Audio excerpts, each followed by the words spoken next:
We have been getting rid of mind clutter and creating a space where God can talk to us and where we can converse with Him and get His direction and feel His peace. So let's continue today. The reason we're spending more time on mentally and emotionally decluttering our soul is so that we have more room for God, so that He can give us His wisdom and His instructions for everything that we face during the day. Proverbs 16:3 is a dynamic biblical key. I have found this so to be true. That's why I want to share it with you. It's a key to being successful every day, in every way, in our responsibilities, our decisions, our planning, and so forth. One day the Lord said to me, "You don't have to make a mistake. You're going to, because you're human, but you don't have to." And so I thought, oh my gosh, I've got a long ways to go. But let's learn how to do it together. Today, I want to read to you Proverbs 16:3 from a different version of the Bible other than the Amplified Classic. Here's what it says. Before you do anything, put your trust totally in God and not in yourself, Karol Horken. Then every plan you make will succeed. Living a life of total surrender and dependence on God, bringing Him in the middle of every decision, every plan, and really to start our day praying the 30-second prayer so that we can flow through the day, getting the thoughts from heaven and being successful. One thing right after the other. We've had days like that, but what if we could have every day like that? Here's the 30-second prayer, and again, it'll be in the description below. Father, I commit my plans to you. Cause my thoughts to become agreeable to your will so I know what to do. Or you could say it like this. Father, I commit my plans to you. Help me to think the way you think so I know what to do. You're surrendered. Your heart is surrendered. You're bringing God into your day. And now you've quieted yourself so that you can be sensitive to incoming thoughts. A thought you did not think. We've all had a, whoa, I never thought of that. That's good, God. Most of my God thoughts come like a gurgling creek, just a brook with gurgling water, not like a wave crashing on the shore. Still gurgling thought. And it comes in so beautifully because that's the way God speaks. He doesn't shout. He doesn't demand. He doesn't command. Oh, He can if He wants to. But when we're asking for direction, He would love to just come in and give us thoughts we did not think, like a gurgling creek. If you prayed the 30-second prayer and want God's input and are willing to get rid of the things that stand in your way, then the 30-second prayer is for you. And this message is for you. It's like your clothes closet. It can be jam-packed with clothes that you haven't worn, clothes you don't even like, and clothes you're embarrassed about that you bought that still have tags hanging on them. Full. Or you can clean all those things out and just keep the things that fit, keep the things you like, and keep the things that you need. And then guess what? You have a clothes closet probably half full. No, let's not talk about half full. Let's talk about half empty. It's when I clean my closet, and I just did that in my walk-in closet, and I love walking in there and looking at all the space I have in there now. And that's the way it is with our soul when we're willing to get rid of things. So here's what we're going to get rid of today. Again, these teachings, these last few teachings from 26 on, number 26 on, and you can go to my website and watch them all. They're 12 minutes, and you can watch them all. They're taken from this one. These teachings are taken from Joshua Becker's 15 things that 15 things you hold on to that become heavier as time goes on. And so we're talking about unresolved conflicts today. Things happen. Conflicts arise. Both sides spend their time defending themselves. Been there? Done that? And then you go home, or if you're talking on the phone, you hang up the phone, and the issue nestles into the lining of your soul. It attaches itself to the lining of your soul. If you,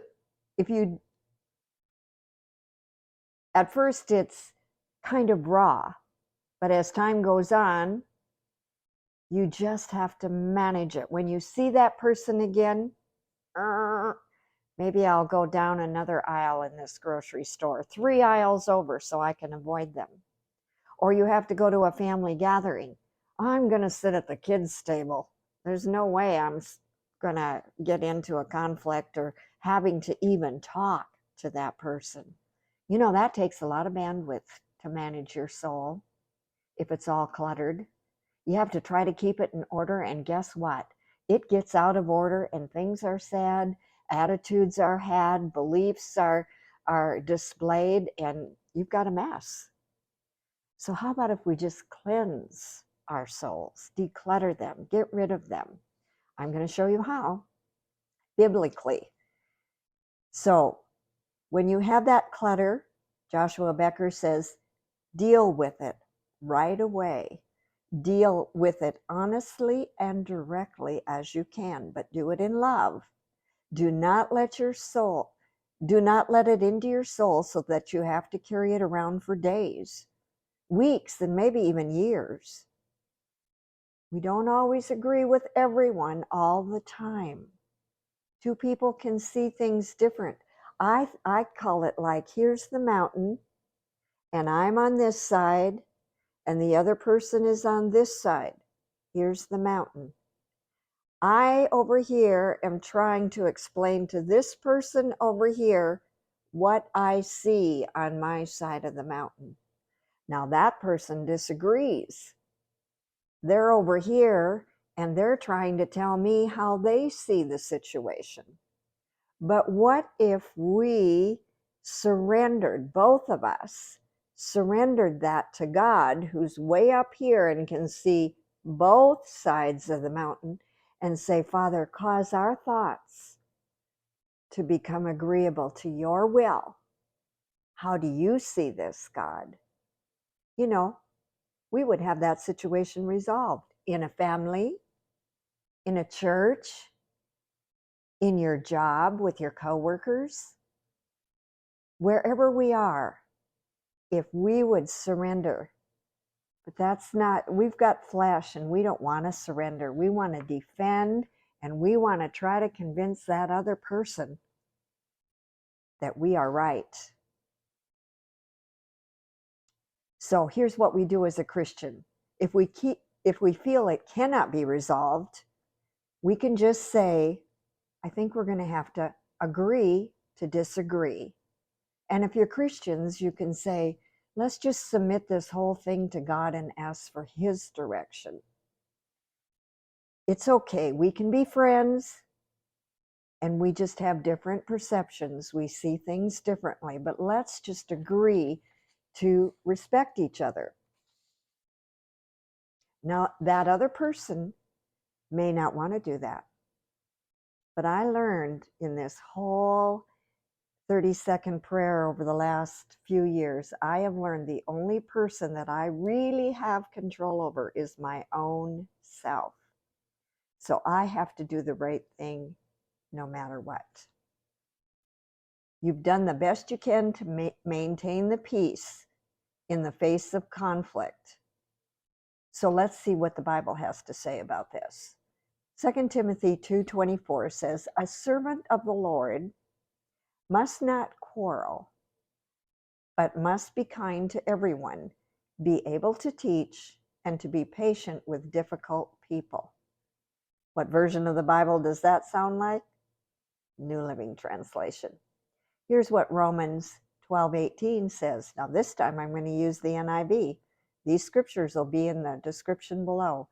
If it is possible, as far as it depends on me, live at peace with everyone.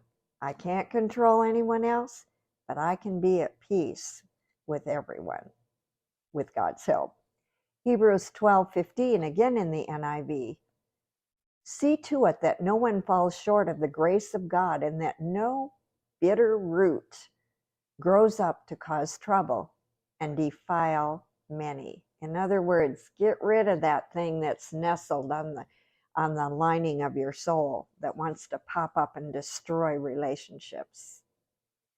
We have to try to remember that God extended grace to us, and that we need to extend grace to other people and to find the best in them. Now, we're not talking good or evil here. Evil is evil, and we will never be able to convince them, because they are under an evil spirit. But we're talking about Christians. We're talking maybe not Christians.